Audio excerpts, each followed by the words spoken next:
Hey guys, welcome back to Crypto Talk Now. We talk about all things crypto every day and every night. Today we have a very special show for you. We have an interview with a YouTuber that you may not know. He has a lot of energy, talks a lot about Saitama. Some of you may know him. Oh, whoa! Wolfpack, stand up! All right, thank you. Today our guest is Henok Crypto. Thanks a lot for joining us today. I just wanted to ask you, how did you get started in crypto? What made you get involved in crypto? Great question, Larry. And by the way, thank you so much for having me on. It's such an honor to be on your platform. Love what you're doing. Really appreciate your work in our space, by the way. Thank you. Appreciate that. Absolutely. So my journey to crypto is funny. I bought my first Bitcoin in 2017, watched the charts for a couple of weeks. Just, my stomach was turning and turning. I couldn't handle it. I was like, this is crazy. It goes up, goes down like a roll. Like, how do you do this? And I sold. I paper-handed Bitcoin. I regret that, obviously. And so that was kind of my first trade, first investment. Never really pursued crypto after that. And then this last spring of 2021, you got Elon Musk, you got Doge, you got the hype. And I was like, you know what? Let's take a look into this. And then I ran into an article about, a token that was called the Dogecoin Killer. I'm not going to say their name. Right. And I bought some Shiba. Some Shiba Inu. And, that was what I call my virgin trade. I call SHIB my virgin trade. I don't count Bitcoin. And so, got in at the very, very top. That thing dipped so hard. And I was like, no, what are we doing? And that kind of led me down a different journey. So I was like, okay, I didn't make any money on SHIB, but someone did. And people are making money in crypto. So I want to find out, like, how do you make money in crypto? And I began to YouTube and research and began to just follow this white rabbit all throughout the internet. And it led me to Wonderland. It led me to crypto. It led me to understanding and learning how to trade, how to invest, which projects to get into and which projects not to get into. So I call SHIB my gateway drug. Okay, that was the gateway into crypto again. After you had experimented with Bitcoin. Yeah, it's too bad you don't have that Bitcoin that you bought back in 2017.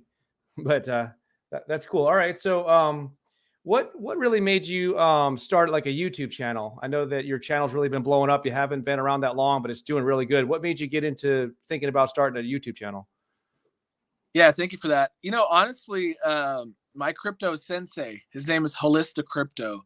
I'll tell you my story about, him and how I met him and how I got into, deeper into DeFi and crypto in general later on in the conversation. But he looked at me one day. I began to get into crypto, began to make some friends. I was a part of his Patreon, his Telegram group where we talk about crypto every day. Still a part of that community. I love being in there, talking to the guys and gals in there. And he looked at me one day and said, hey, man, you have a crazy personality. Like, you should consider doing, YouTube. Or, he tells all of us that, like, hey, you should just consider, putting out content. And so I was like, bro, I'm not like you. You sit down. I'm sitting down right now, which is like, I don't think anyone's that's rare for you, right? You like to walk around, yeah. Yeah, I do. It's I want to do it for you. I want to honor you and your group. But like, I don't sit down. I don't do the whole screen, getting in front of a computer screen and checking charts and all that. My sensei does, and it's made him super successful in crypto. Doing that. But that's not me. He was like, bro, just do you. Don't worry about it. So I was like, all right. So I'm in the Patreon one day. I'm ignoring Holistic Crypto. He's been telling me for weeks to get into this. And I'm in the Patreon. We're in a voice chat on Telegram. And they were like, bro, start a channel, make a video, just drop something right now. I was like, all right, I'll do it. So but I just grabbed my phone, and the rest is history. So I just did it, through some. You definitely have your own unique style. That's good that you're being yourself. That was good advice. And I think a lot of people enjoy watching you because of your energy that you bring to it. And so it's not something that, that would be boring to watch. That's for sure. So when you get every once in a while, maybe like a bad comment or something like that, or the haters out there, we all get them on our comments. How do you handle the haters? What's your way that you deal with that, the hatred? I love haters. I love you. Y'all are great. Oh, you do wonders for us. Do y'all know, haters, what y'all do for us? Y'all are wonderful. Those comments that you leave, they help us. The YouTube algorithms, the TikTok algorithms, the Twitter algorithms, all that hate. I love it. I eat haters for breakfast, lunch, dinner, snack. supper, and a midnight snack. Okay, I eat all that, and I love it. It's fuel for me. Okay, so a couple thoughts. I was actually on the phone with an influencer, someone I dearly love and appreciate, and they're just talking about this subject and just how it's been weighing on them lately. And it allowed me to process my thoughts even before our conversation. So if you decide to put out anything, if you're an influencer, if you're a leader of a family, if you are a community organizer, if you're trying to save the whales, from planet Earth, like no matter who you are, what you're about in life, like you might have a family of 5 people. One of those kids hates you, right? Like you're always going to have someone in the group is always going to despise anything and everything you have to say, rational or not. And so for me, I've known for years, this is where, my life was headed. I've always had this inner sense that, this is my, my destiny, my path. And so I'm really not surprised by what I'm seeing and what's going on in my world, but I'm grateful and honored nonetheless. But as a part of knowing that this was coming for me, and I've known this for years, since like 2010, this was coming for me. As a part of knowing that and preparing for that, I would read books, I would study, I would talk to other influencers and people on earth back when I had 43 people following me or whatever. And I would ask questions about life, like, hey, what's it like doing what you do? And one of the things they talk about is criticism a lot. And so I began to create mental fortitude. I began to prepare myself emotionally, psychologically, spiritually for years in advance for the onslaught of criticism. And yes, I mean, hundreds every single day, comments. Yeah. And I'll tell you, to be, they go after everything. Like if you have a kid in a photo, they're coming for your kids. If your teeth look like mine, they're going to highlight that you have the ugliest broken teeth and try to play on your insecurities. If you're too skinny, black, you're too ugly, you're too dumb. And I'm like, I agree with all that. And I eat it up, right? Like I don't hear and debate with my, my critics. And so a couple things that I do. One, I talk to myself. No one talks to me more than me. And no one is harder on Henok Crypto than Henok Crypto. No one trolls Henok more than Henok does. So no matter what they say to me, no matter what they post online, I've already rehearsed it. I've already debated myself. I've already mentally, psychologically, and spiritually engaged with those things before I ever put anything out there. So whatever you got to say, whatever haters are out, whatever, I'm talking about the hater here, but if the hater has something to say that I haven't already addressed in advance in my head, so I'm ready for that battle. So that's number one, preparation, mentally, emotionally, psychologically. Number two, I have a really big world, incredible family, great friends.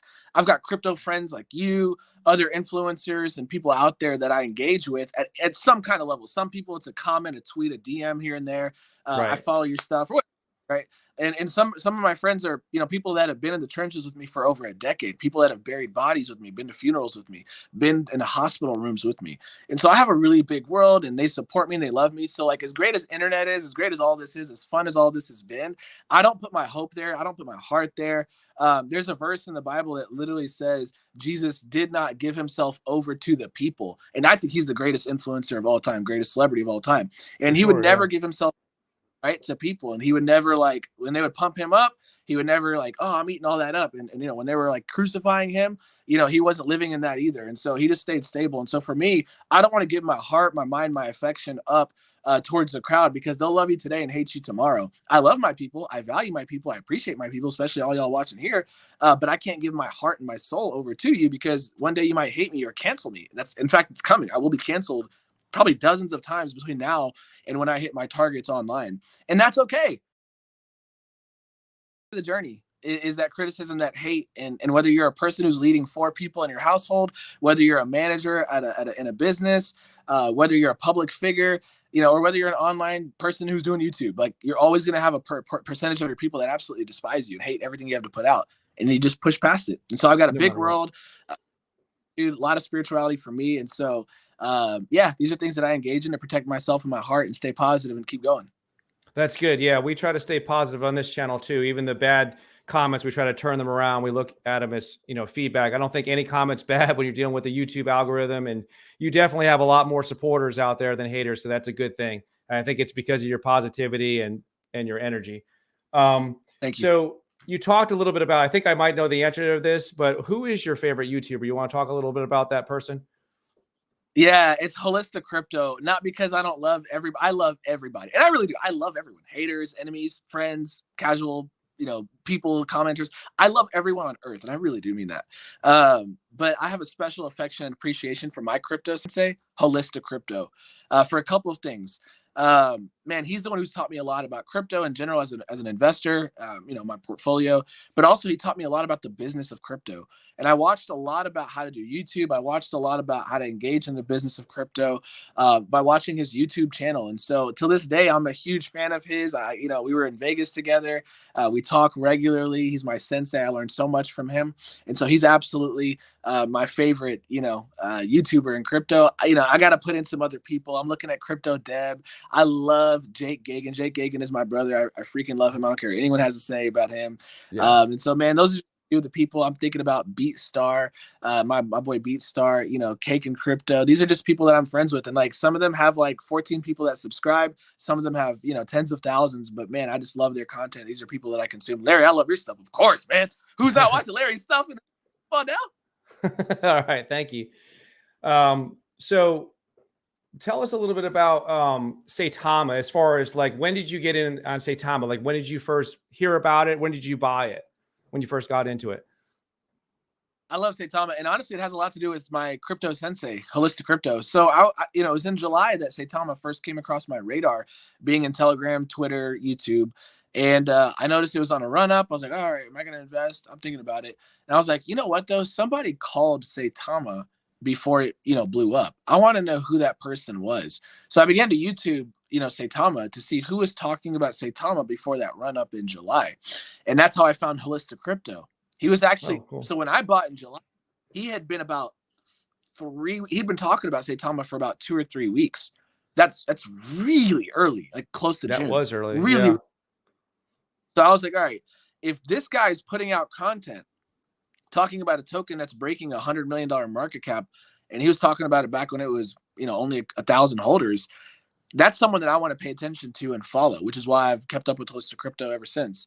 But that's how I got in. You know, Holistic Crypto was talking about Saitama in early July before any other YouTuber that I've ever found.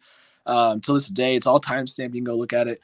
And so I was like, all right, if he's talking about it and I'm seeing this run up, I'm going to go ahead and buy some, because this guy knows crypto. He knows how to make money in crypto.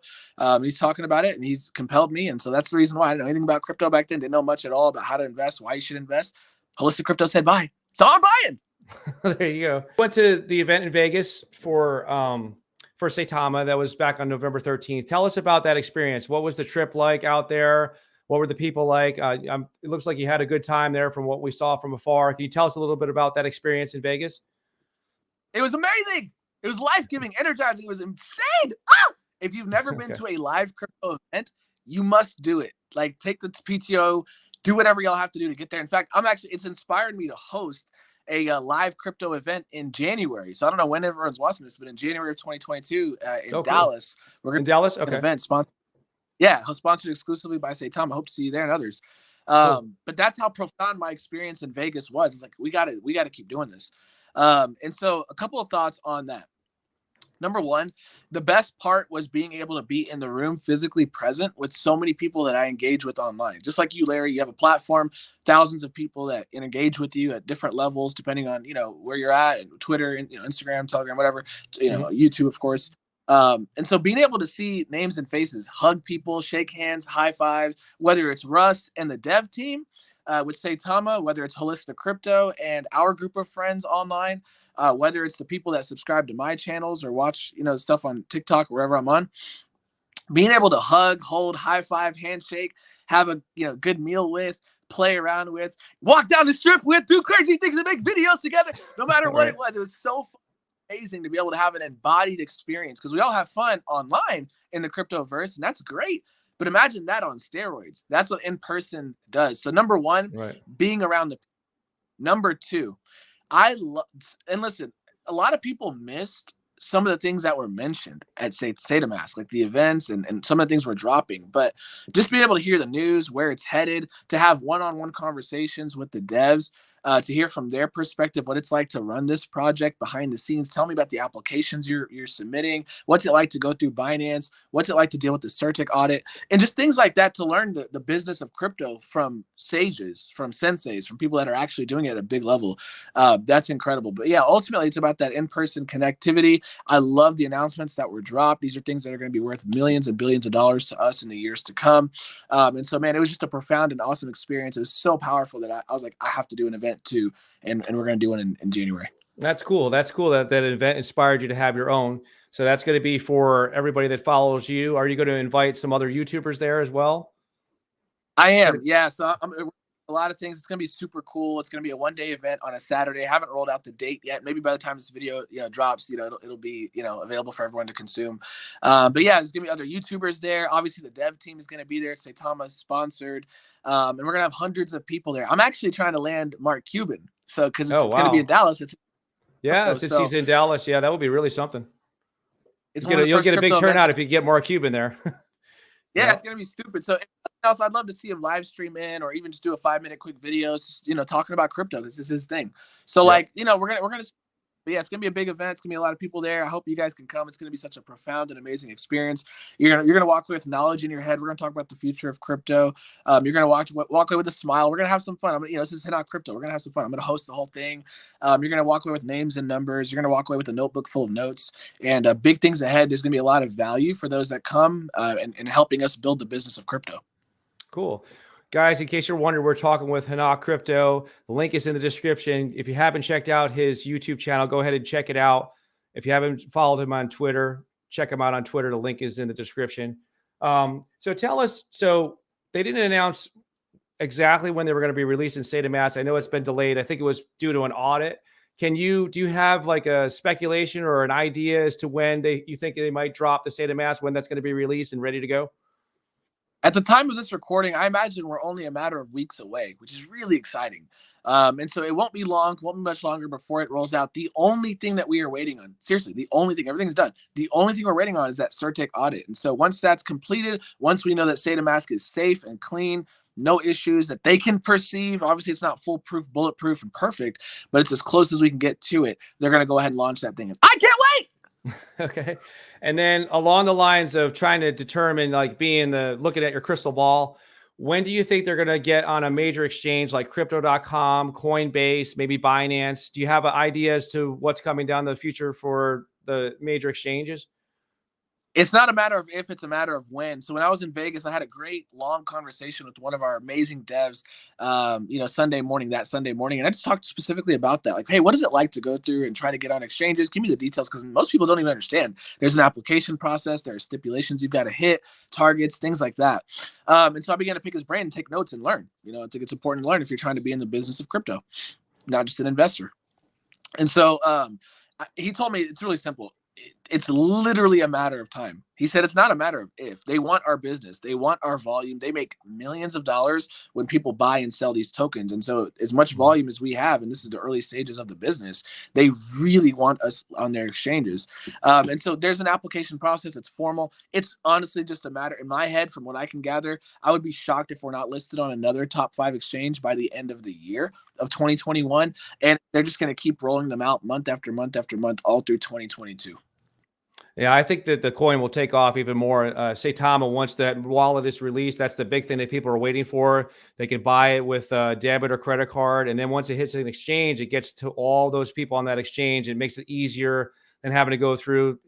I think sometimes people get intimidated when they start out with crypto and they don't know how to set up that MetaMask wallet or Trust wallet and do the swaps and, Uniswap, PancakeSwap, whatever it is. But once it's on a major exchange, it kind of reaches the masses from there. So I think that's be a great thing for Saitama, that we can burn 1-0 by the end of the year. I mean, what's your thought on a price prediction for the end of the year and then going into the next quarter of the following year? Yeah, we're going to easily burn another 0 by the end of this year. It's very easy. As soon as that Saitamask drops, you'll see it happen. I think we're going to break a $20 billion market cap by the end of the year. I think we're going to burn another 0 Q1. I think we have a potential to burn another 0 after Q1 by the end of next year. We'll see. That's a little too far out to try to project it with a level of certainty. But I have every reason to believe that we're going to burn another 0 by the end of the year. $20 billion market cap. I believe let me go further. I think we're going to go to $100 billion market cap by the end of next year. And the year after that, I think we're going to break $1 trillion market cap. And I know I sound crazy. I made a long 40-minute video about it on YouTube explaining why. I'm not just some nut job. I analyze businesses. Right. There's 1,000 reasons why. That's what I think. I think that you're right on. I think that we'll definitely burn the 0, and that $1 trillion market cap is not out of the question. I mean, everything is going to move up. People look at Bitcoin, Ethereum. They're like, oh, well, those things are going to rise up too. You know, it's like everything goes up together. So, so let's That's just why. do what, let's just do one more Saitama stand up wolf shout out so we can get that on there. You got to get that on a t-shirt, brother, but go ahead and do your thing. Listen, if you're Wolfpack and you're watching this, thank y'all so much for staying true, holding. It's going to make us a lot of money. I'm crazy excited about Saitama, what we're building, where we're headed as a company. It's going to be insane. So with that being said, whoa, Wolfpack, stand up. All right. Thank you so much. Thanks for joining us, Henok. We'll see you soon. Guys, if you want to check out Henok's Crypto's channel, the links again are in the description. Go ahead and check him out. Subscribe to his channel. Thanks so much for joining us. We'll see you soon in the next video. Have a great day.